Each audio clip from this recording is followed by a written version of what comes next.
Without further ado, if I could have Roxanne come up here.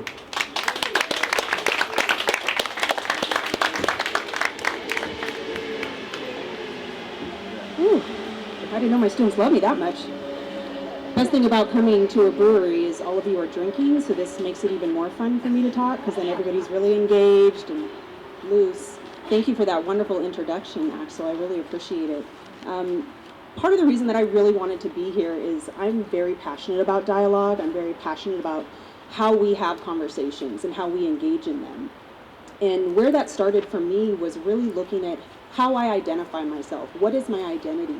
What are the various aspects of myself that I want to be able to share with other people, but really get to know what those are in order for me to have conversations with others, make friends with other people, and have intelligent conversations. And so when you think about the things that make you who you are, what are they?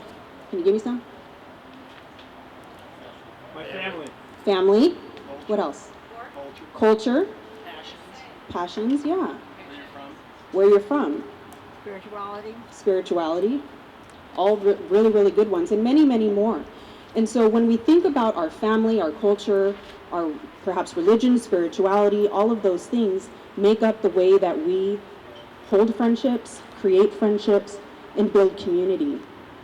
And so self-identity becomes our social identity, are those different groups and communities that we belong to through our education systems, through our family, through our community, perhaps sports. If you're a Chargers fan, that's a whole other community, right?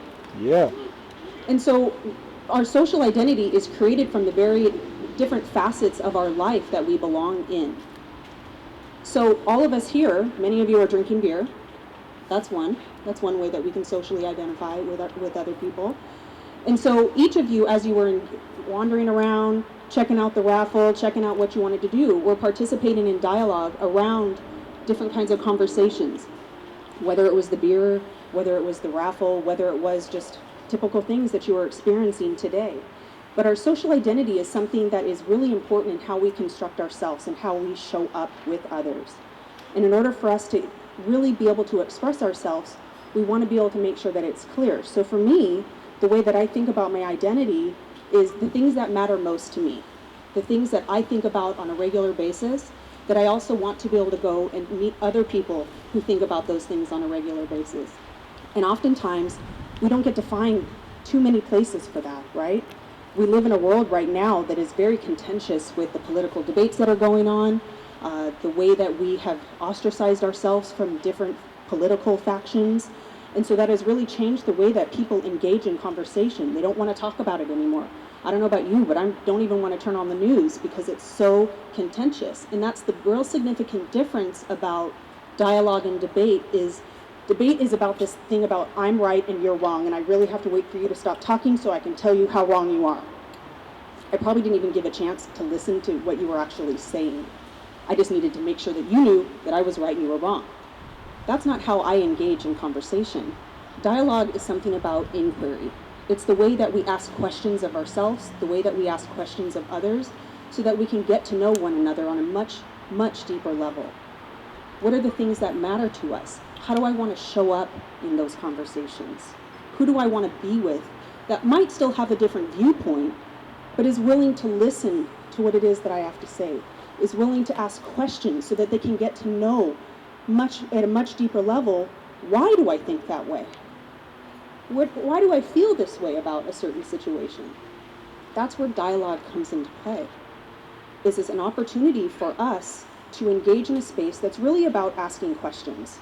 Not necessarily with asking a question and getting an answer, but ask a question that might invite another question, that might invite another question.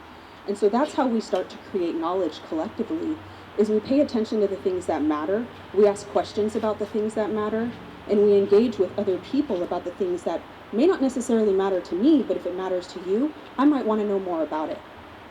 I want to be able to get to know people on a level that offers you to me. Ultimately, you are my mirror.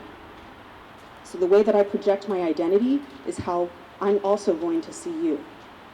And so it's an opportunity for us to get to know one another on a much, much deeper level, to the things that matter. And so part of the reason I was really excited to come here and talk about it is with the work that Axel and his group is doing with Thought Lounge is we don't get to see these kinds of opportunities that often. You know, we come to places like this and we're socializing and we're having a good time, but we're not talking about these real deep conversations, right?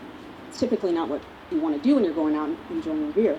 For me, I actually enjoy philosophical conversations. It's some of the most fun times that I have with my friends. But the beauty that Thought Lounge offers is these real spaces for authentic dialogue. These real opportunities for people to practice having different kinds of conversations so that we get past the surface level stuff, right? Because that's not really who we are. The stuff that's on the surface when you're, you know, having simple conversations, sometimes that doesn't really afford us the opportunity to get down to who Roxanne is. Who am I being in the world? What are the things that I'm grappling with?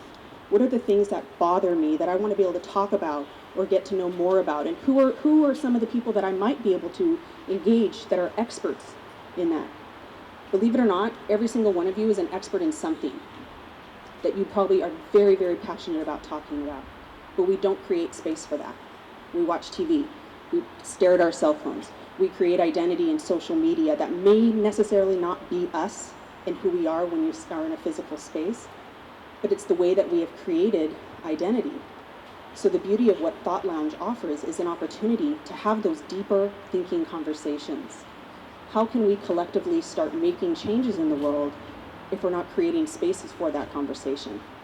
Now, I'm a fan of social media. I'm probably on Facebook every day. Just started building up my Twitter, so shameless plug, you can follow me. And that really is another place for us to have different kinds of conversations, but it is different when you're engaged with someone across the table, in the same room, really getting to know that person and asking questions that really matter. Really getting to the heart of what really matters in this community. What matters to you about the people that you surround yourself with? What matters to you with the people in your family, the people that you work with, the students that you take classes with? What does it take for us to get to an authentic place? It takes vulnerability. It takes opening up, right? It takes the simple thing of just saying, you know what, I don't know. I don't have an answer for that, but I want to know. So may I ask questions? What can I provide to you that's going to help you have a better sense of who I am in the world? And so Thought Lounge creates those opportunities for students. Truthfully, I wish we could actually take that down to a much younger level. I feel like if we taught people how to actually communicate in elementary school, we'd be at a much different place now. If we taught people how to think about identity development and identity construction at a much younger level, we wouldn't be as crazy as we probably are as adults. Just my thought. Just my thought.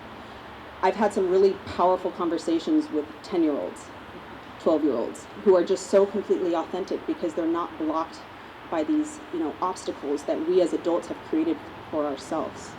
Because we're just not sure if other people want to see us that way, so we kind of just hide it. Thought Lounge and dialogue matters. Our thoughts matter, but not just internally to us. It matters when you are able to share that with the people who matter most to you, because that's what allows for that deeper connection, the deeper understanding, and starts to build a different kind of character, a collective community around conversation, around dialogue, where we can start to pay more attention to the people who love us and affords us the opportunity to love them more. So that's what I have to offer you. And thank you so much for the work that you do, and I'm very excited to hear more from Axel. And if you have questions for me later, I'll be here. Thank you.